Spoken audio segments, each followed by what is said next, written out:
This is Valley News Live at 10.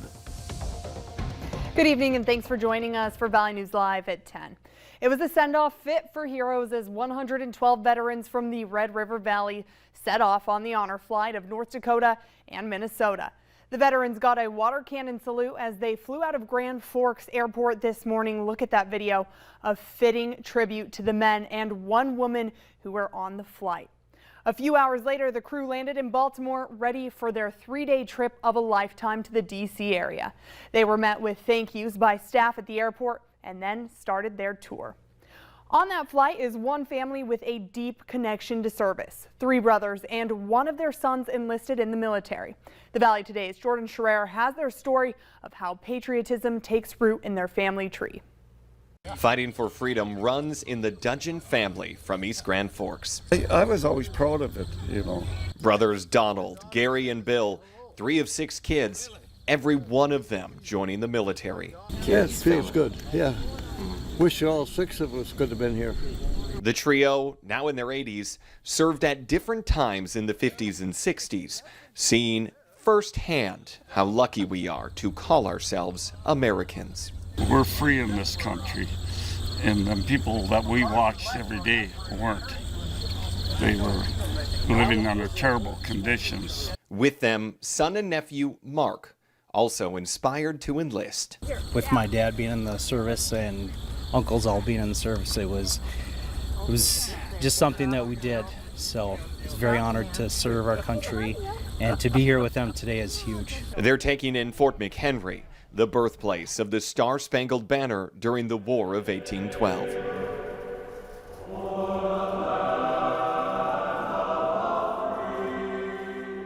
For them, it's more than a few words we sing. It's a way of life, a family tradition. This is really, really something to see, you know, I mean, really. After Fort McHenry, the veterans made their way to the President Franklin Roosevelt Memorial. Tomorrow, they'll be visiting Arlington National Cemetery. Switching gears now, let's turn it over to forecaster Shelby Ibertowski for a first look at your weather. Hey, Shelby.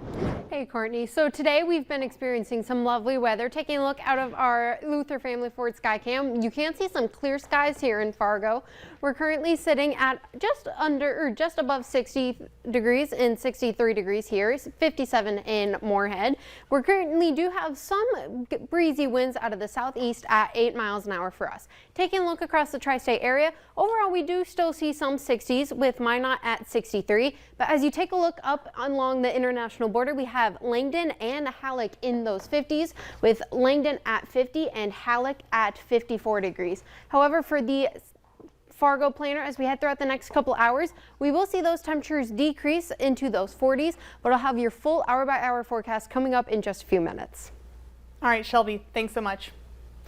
One person is dead after a head-on crash near Grant County, Minnesota tonight. Authorities say it happened around 4:30 on Highway 79.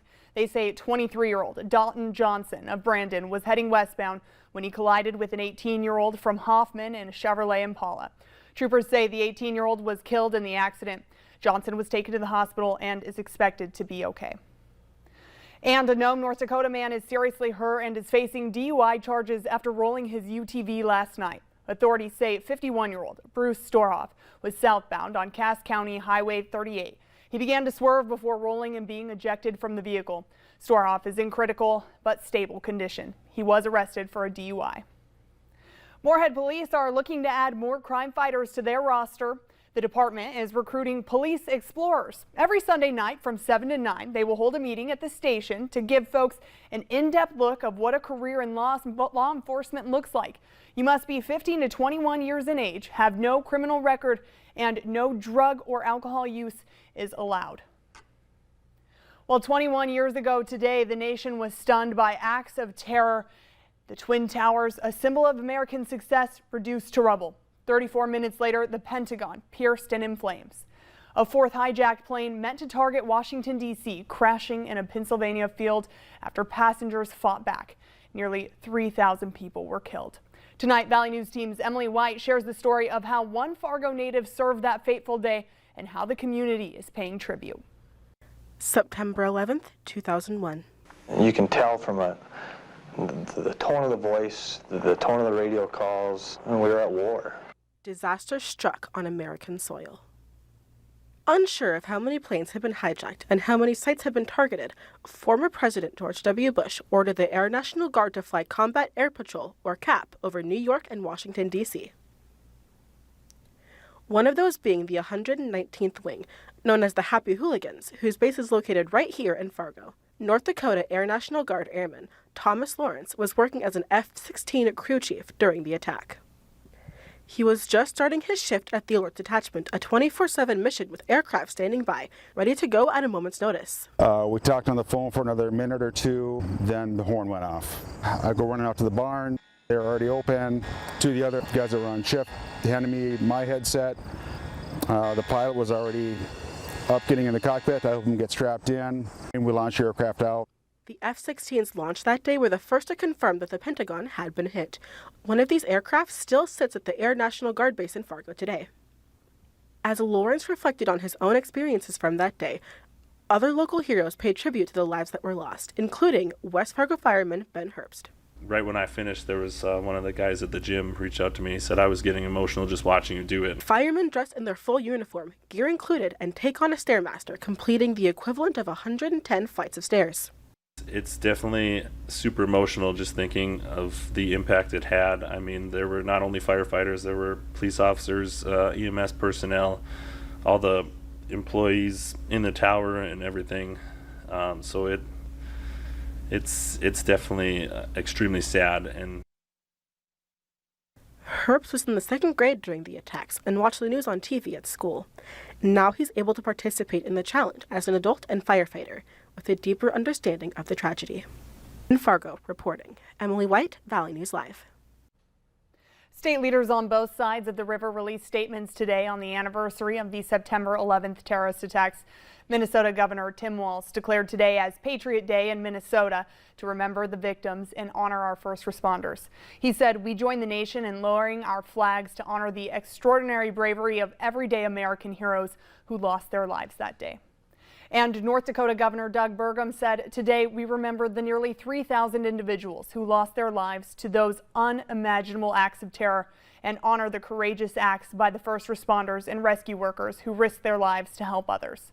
We have the full statements and more from other leaders on our website, valleynewslive.com.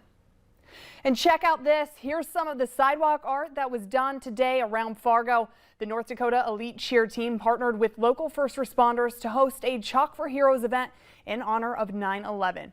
These photos are from the fire department, but they also stopped by other local police departments and Sanford Ambulance. And President Joe Biden spoke at a Pentagon ceremony today in the nation's capital. The president calling it a day of renewal and resolve. In his remembrance remarks, the president also defended democracy, quoting the message late Queen Elizabeth sent to America following the attacks.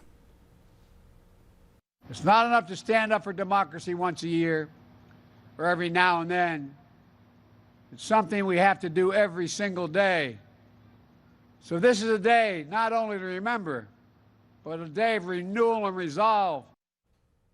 First Lady Jill Biden attended the 9/11 remembrance ceremony in Pennsylvania. Queen Elizabeth's coffin arrived in Scotland's capital today after a 6-hour journey. The Queen's daughter, Princess Anne, accompanied as it made its way through tiny villages and small towns. Thousands lined the roads in tribute to view the Queen's coffin, which was covered with the Royal Standard of Scotland, as well as a wreath of flowers on top. It's the first time the coffin has been seen since the Queen's death on Thursday. It will rest in the throne room of the palace until tomorrow afternoon. And Ukrainian forces have punched through Russian defenses in the east, forcing Russian troops to retreat. This video shows Ukrainian troops taking down a Russian banner. It also shows armored vehicles abandoned by Russian troops, although the location and date are unknown at this time. Ukraine claims to have regained control of more than 1,100 square miles this month. After days of silence, Russia's defense ministry said it was withdrawing from 2 key areas. This is Ukraine's biggest success since they stopped Russia's advance on the capital at the start of the nearly 7-month-long war. A Carfax mistake nearly cost a man thousands of dollars. We'll tell you how to make sure this doesn't happen to you later on Valley News Live at 10. We dipped into those 30s and 40s last night with Grand Forks and Fargo both at 38. And I'll tell you if we're going to dip that cold again, and I'll have your full forecast coming up in just a few minutes.